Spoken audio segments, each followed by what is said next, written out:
for me, it's a love affair. I have loved Andy Warhol since the late 60s.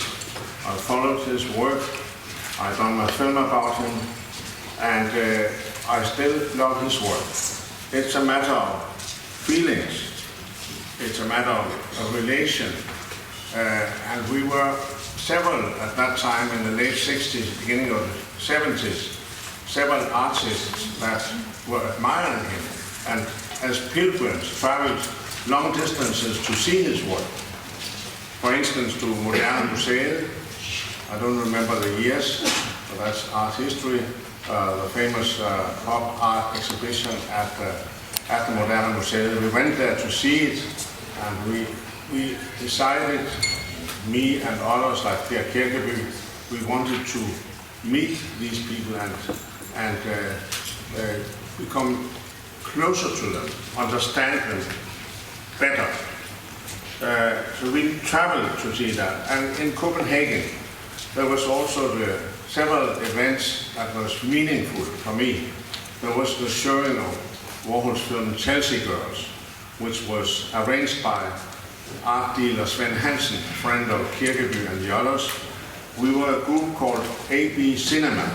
We made films, we made poems, some were painting, of course, and I was writing close to them, and also eventually directing theater. Kirkeby and I made a Hamlet at Sverregarden in Aarhus. So we were cultivating mythology, and this is, of course, where Warhol is our center. He is Mr. Mythology. He is cultivating mythology. He is making mythology looking even greater than it was meant to. Of course, Warhol and the factory was central in my imagination. So when I was asked, or not asked, when I got the permission or the money, let me say it plainly, the money to do the film, the first American film, 66 Scenes from America. I went there, I wanted to capture some of the things that fascinated me in America. I had a very positive approach to America. I wanted to also do something different from Jakob Holt. I wanted to explain my fascination with America.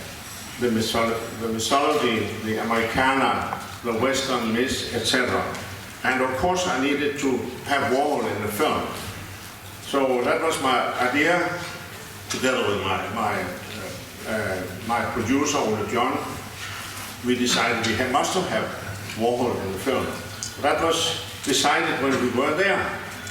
And people, especially the American production people, say, you can't have him, he will not appear, and especially not without getting a lot of money, because at that time he had made a contract with a commercial company that were renting him out for fashion photography for an enormous sum. And he said it would be something like that, like $100,000 or something, unimaginable for a Danish filmmaker. So I said to this guy, well, I think I can persuade him. Well, try your best. And then we went down to a factory. I had called in advance, and he wanted to see, his assistant told me he wants to see. So I came to the factory with Ole John. We came up. He was busy in a room with one of the, what do you call it, the carpets, tapestries. He was doing the cows. Remember the cows? He was doing that with a lot of assistants. They were spread over a big area in a big room. And he broke out of that group, came over to say hello. And I told him what I wanted to do. I wanted him to simply eat a hamburger. I knew it was simple, and I knew I could convince him, because I knew it was also within his imagination to do such a thing as eating a hamburger, like sleeping, for instance. Like, I like to do simple things. I still want to do simple things in my films. But at that time, it made a lot of sense to have Andy Warhol eat a hamburger. So I asked him to do that, and he said, yes, of course, I will do that for you. And, I don't know why, but he was very kind to me. And Of course, I was kind to him also. I was amazed he would talk to me. So finally, we set a date. I was working at that time in a studio of a Danish photographer, Danish Atlantic photographer, Torben Gunnarsson. Maybe you know him. He's a very well-known and good photographer. His studio. That means studio light, skylight, etc., mixed light, and we liked that. I liked the unsteadiness of that. I liked that there was an element of chance in the setting itself.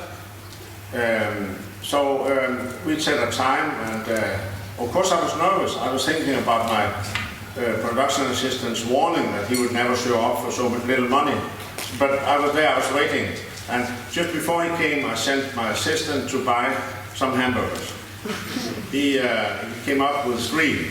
2 of them were packed in neutral packing, because I thought maybe Andy Warhol would still I had this in my head with the commercial, his commercial contract, and maybe he would not be willing to present a well-known product in picture. Okay, I was ready to accept that.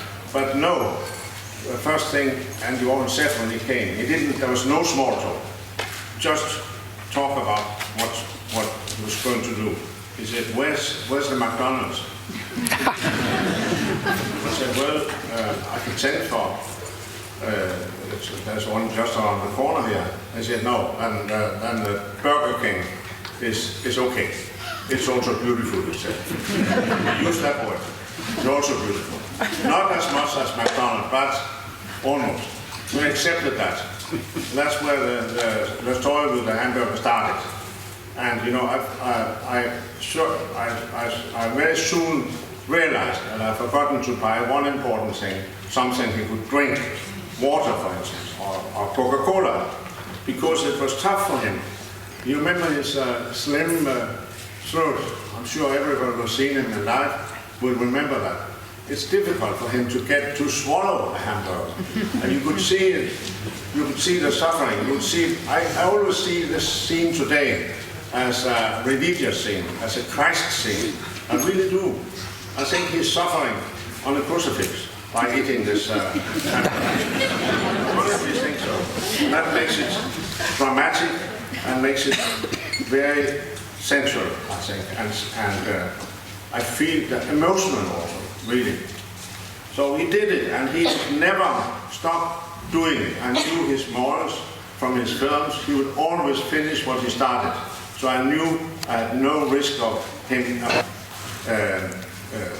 interrupting it and not finishing it. I knew that was part of his own strategy and his own ethics as an artist.